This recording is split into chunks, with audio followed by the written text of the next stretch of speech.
Why is the truth so important? You have to have the truth to have a starting point. The true self is found in that very uncomfortable zone. We all look for toughness. We all want it, but we look for it in a comfortable environment. You would not find toughness in a comfortable environment. Those of you who are listening to this, you will not find it. The only way you find it is to drown yourself in a position where you're just out of sorts, where you can't swim and you're drowning. Where you are drowning, will you say no? It may seem dark once you come face to face with who you are. You have a starting point. It's in our head saying, you know what, man? Dude, you're not doing it. You're wasting a bunch of percentages here, and this other 80 is suffering, pain, failure, self-doubt, darkness, and then a whole bunch of light. But to get to this light, you got to go through all of this. You're not succeeding. You're not achieving it because you're afraid to go into that dark place to find yourself. You're setting goals you know you can reach. And when you do that, that fear, that insecurity, that doubt, that's where you grow. You must always set goals that you think you cannot achieve, and then there you get better. When that alarm clock goes off at 4 or 5 in the morning, your mind says no. You just say, this is what we do. This is what we do now. Because to get to where you want to go, the amount of pain involved, the amount of mental pain of how many times you're going to have to do something that you don't want to do to get to where you want to go. Every day you must ask yourself, did I do enough? And then once you do this over and over and over again, it becomes like breathing. I don't want to live this lifestyle, but to get to the other side of this, I have to. So, if you really want it, you realize what trying is and what trying is not. Your brain is the most powerful weapon in the world. Once you put away your phones and your computers and all that stuff we have nowadays, your brain is the only thing you have when you're going through depression, when you're going through hard times, when you're going through real life stuff. You can't Google that stuff, man. You're alone. You're alone. You may have a shrink you're going to. You may have a best friend you're going to. But there are 24 hours in a day where you're alone in this brain. And your brain is talking to you in all kinds of ways. And it wants to control you and pull you in these different pockets. If you can't control your own brain, and your brain controls you, you're messed up. You've got to tell your brain where you want to go and how you want to go and how you want to get there. You've got to control it. If not, it's over. So, all I knew back then was hard work. You've got to work hard. You've got to work hard.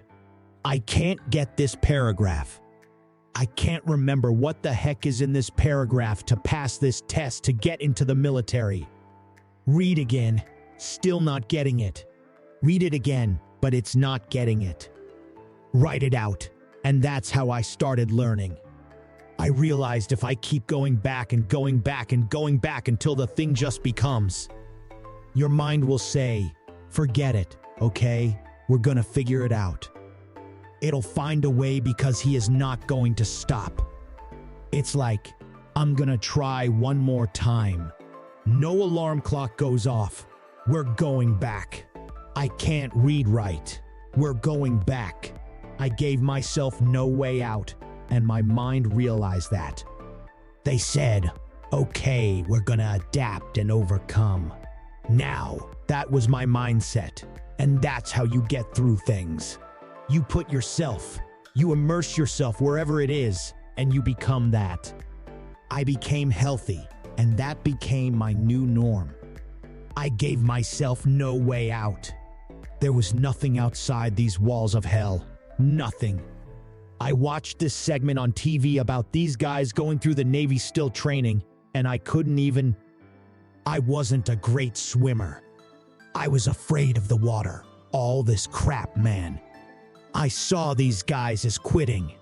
But at the very end, it says 22 guys as command officers up there, and he gives this great speech.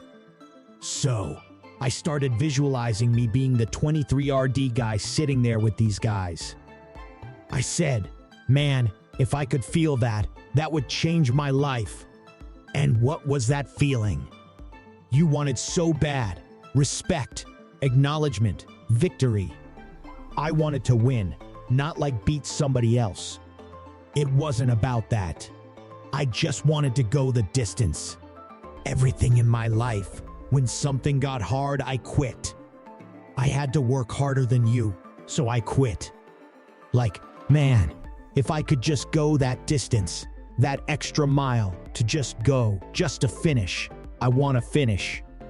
I want to feel victory, and victory for me wasn't winning.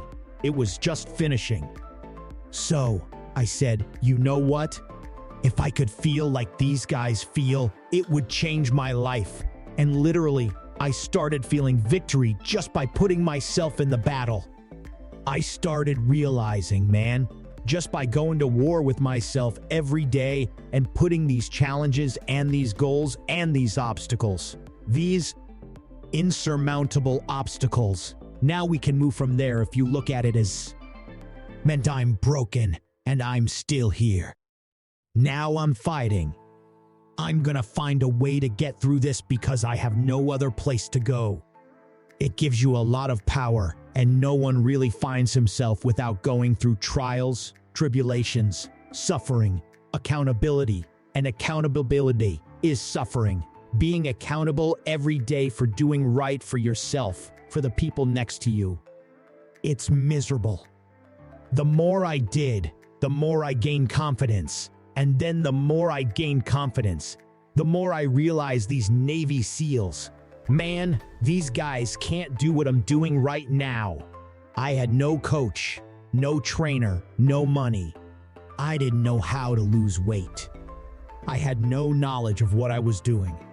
I was just working. I was just sacrificing, but I would have never found these tools if I didn't put myself in a very uncomfortable place. And your true self is found in that very uncomfortable zone. That's where he came from. He came from all these messed up obstacles, and now he's there. So, everybody goes, how do you do that? You know exactly how to do that.